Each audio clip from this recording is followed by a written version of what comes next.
In this video, I'm gonna give you a bit of an update. What's going on in my life? What's going on with this YouTube channel? What are the plans going forward? You've obviously read the title of the video, and we're definitely gonna talk a lot about that because it's an interesting subject, I think, both for you and for me. But first, I want to share a few highlights, things I'm excited about that I wanted to share with you. First up is I finally got this package from YouTube, which feels like a huge milestone.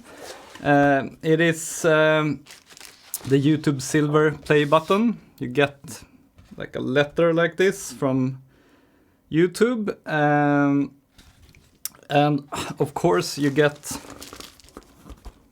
the play button. I haven't really unboxed it properly yet, so I thought I would do it now when I record this video. Yeah, I'm not sure what to say. I'm just super proud and happy to finally have reached 100,000 subscribers. It took me 7 years almost. Took me like 350 videos. Each video I spent on average maybe, I don't know, 10, 15 hours making. So yeah, there is a lot of work involved before I could get this. Yeah, super happy and proud about that. Now I feel like I can really call myself a YouTuber and feel like I have the right to call myself a YouTuber. So that's nice. Another amazing thing happened recently that I'm also very proud of. And that is that the biggest Nordic magazine about photography reached out and asked if they could do like a big interview with me. And I was really humbled because I've never really gotten like recognition from the old school photography world. Like, to be honest, I haven't really tried to get any recognition from there. Like, I'm not interested in doing exhibitions or museums or stuff like that. I'm just interested in making these YouTube videos, like doing my photo walks, sharing the photos with you, and that's it. Then I'm happy. I don't need any more than that. But it's really nice to be featured in a magazine, the kind of magazine I used to read as a child about different topics. I don't know why, but it feels like a big thing because I grew up reading magazines, and now I am part of one. And this is the magazine. It's called Digital Photo. And I think it's actually published in all the Nordic countries. So that's like, yeah, what are the Nordic countries? Like Sweden, Finland, Denmark, Norway, I think, Iceland. Let's see. So the article about me and my work and macro photography is 10 pages long. So that really feels like an honor to be featured at such length. And I know that magazines, they don't have the kind of readership they once had. Everyone is consuming their information in digital forms nowadays. But I think, as I said, it's something about me growing up reading magazines that feels like if you're featured in a magazine, then you know your stuff. Then you are someone. So really proud and happy about that. Thank you, Bonnier Digital Photo, for wanting to do this interview with me. It was an honor to do it. And the third thing I've been excited about lately, which is about to happen, which hasn't really happened yet, is that I'm gonna move into my very own office space. I decided that now I can actually afford having my own office. Up until now, I've been in this room that you see here, which is me and my wife's shared office. It's pretty small, and my wife works here also every day. And my children are very often running around screaming outside the door here. So yeah, it has worked pretty well, but it will feel so amazing to have my own quiet office space, my own room where I have a bit more room than here and where I will not share it with anyone.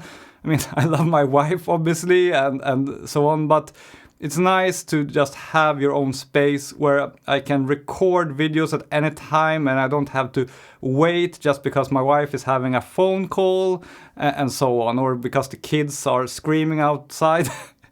It will be a really nice feeling to just have my own office space. So I rented a room with a nice view and plenty of room to put up my equipment. For example, it will be so amazing to just have my camera that I'm talking into now and my light and my microphone and everything just put up permanently in a like a set position where I don't have to move them constantly around because I have so little space.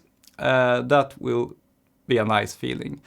I will get my office in a couple of weeks and I'm really looking forward to that, and I will probably give you an update on how it looks when I'm there. So let's talk about the title of this video. I'm fed up with macro photography.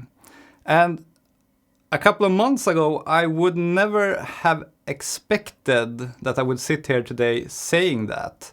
Like, I've been really excited about macro photography and about making these videos every day, almost, for 7 years. It's really been exciting. It's been the most fun creative project of my entire life. And I'm really happy for every moment I've had making these videos. But where did it all begin? Me getting fed up with macro photography. And maybe it began last summer, because last summer I also had this feeling like I had been waiting all winter for the summer to come so I could go out, photograph insects, the thing I love the most in life. And then when summer came, I kind of didn't feel like it that much. It was like a couple of weeks where I did not do any macro photography at all. But I attributed it to I broke my laptop, so it was like I couldn't make videos anyway, so why do macro photography? So I kind of used that as an excuse to hide the truth that maybe like I'm getting tired of macro photography. Then after last summer, when autumn came, when winter came, I had fun again. I had fun doing macro photography. I had fun doing these videos. And in the beginning of this year, I was a bit bored again, and then I found my new style. I tried the square format. I tried making my videos a bit more cinematic, even though I'm obviously a beginner in that, but I wanted to explore that a bit, so I had fun again. And then this summer came. I was super excited. I had a list of like places I wanted to go to take photos, to make videos. I went to Ängsö, for example, the beautiful island where I went last year.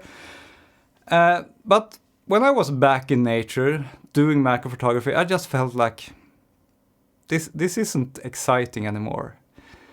And when I came home and began to edit the video from Ängsö, I felt that feeling again. This isn't exciting anymore. I've done this so many times.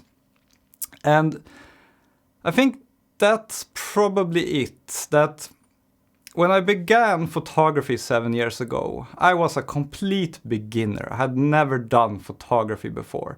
And everything was so new and exciting. All the gear, all the methods and techniques, like all the different genres of photography you could do. I wanted to just explore everything. And that is what I've done during the last 7 years, together with you. I've tried just about every macro lens and macro flash and camera that I've been interested in personally. All of them I've tried. I've photographed every possible insect nearby where I live. I've photographed every other possible subject that you could think of for doing macro photography. I've made videos about pretty much every subject I could think of related to macro photography. Like I've done like 350 videos or more. And last 1 or 2 years, I felt like I've repeated myself a lot. Like, why am I talking about this again? I've already talked about this in like 3 videos. I feel like I've kind of explored everything I wanted to explore within macro photography. So yeah, I feel fed up. I feel like it's not exciting anymore. Right now I feel like that. And of course I had periods like that before as well. But never as severe or as long as this period. Now I haven't done any macro photography in weeks, and I still don't feel like doing it. And that has never happened before. And yeah, what about the future of this YouTube channel then, if I don't feel like doing macro photography? Well, I mean, to be honest, if this feeling continues, if I continue feeling fed up with macro photography, I won't do more videos on this channel, most likely. Maybe one here or there, but not like on a weekly basis as I've done before. Because, I mean, my philosophy in life is that life is short, life is precious, and I don't want to waste one single day doing something I'm not excited about. I want to, as far as possible, be excited every day when I wake up about what I'm gonna do. And if I'm not excited about macro photography, I'm not gonna be excited about making videos about macro photography, and then I'm simply not gonna do it. I'm gonna find something else to be excited about, something else where I can feel like a child again, like a beginner, where I can feel like I'm starting a new journey. But, I mean, I don't know what's gonna happen. I have no idea at all. It might very well be that my lust for doing macro photography comes back quickly in a week or two, and I'm back to normal and I'm doing the videos as I always did. That might very well happen as well. I don't know. But I felt it was important to make this video where I talk about this, so in case I don't make many videos for the next few months, you know why. Then you know that, yeah, he got fed up with macro photography. And I think also, like, part of it is that I feel fed up with macro photography. I feel like I have explored what I wanted to explore. I've taken all the photos I wanted to take when I began macro photography. Like, I'm really happy with my portfolio.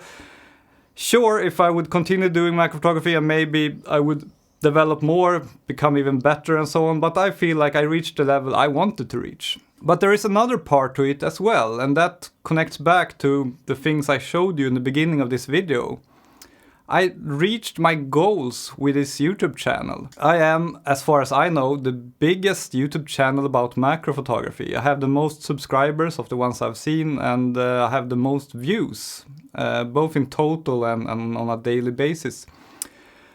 I've reached my goal, 100,000 subscribers, like my big shiny goal. I reached that.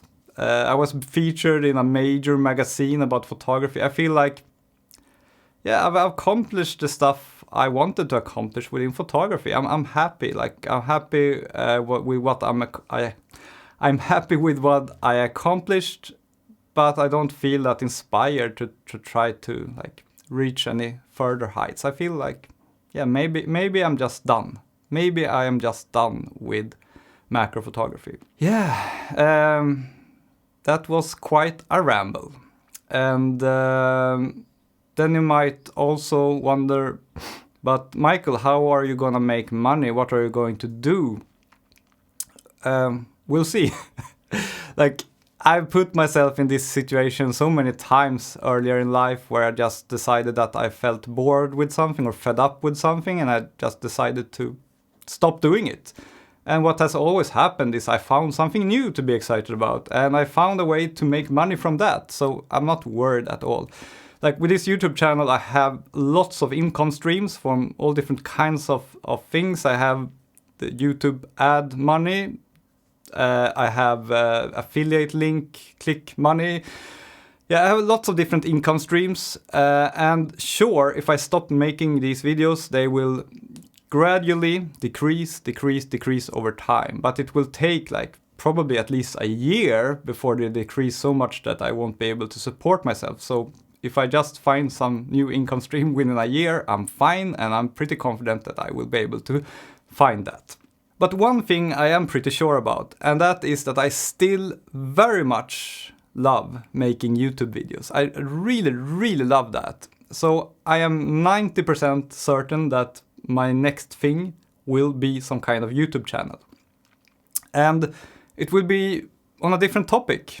So I'm not gonna reuse this YouTube channel. I wanna respect that all the 100,000 people who subscribe to this channel, they are interested in photography, macro photography. They want tutorials and learn stuff about that. So I'm not gonna use this channel to post some other kind of videos. Also, I think I would be doing myself a big disservice because the YouTube algorithm works like this. You post a video, they first show it to your audience, your subscribers. And depending on what they think about the video, YouTube decides if it's gonna be published to millions of people or not. And if I start posting videos about a different topic than macro photography, you are gonna hate it, or like you're not gonna be that excited about it. And that will hurt me a lot whenever I post a video. So for me, it's actually more rational to start a completely new YouTube channel, start from scratch and just make videos about that, because then it will be, I think, easier for YouTube to find an audience for those videos, an audience that will be excited about them and that will help that channel in the long run. And I have actually started a new YouTube channel.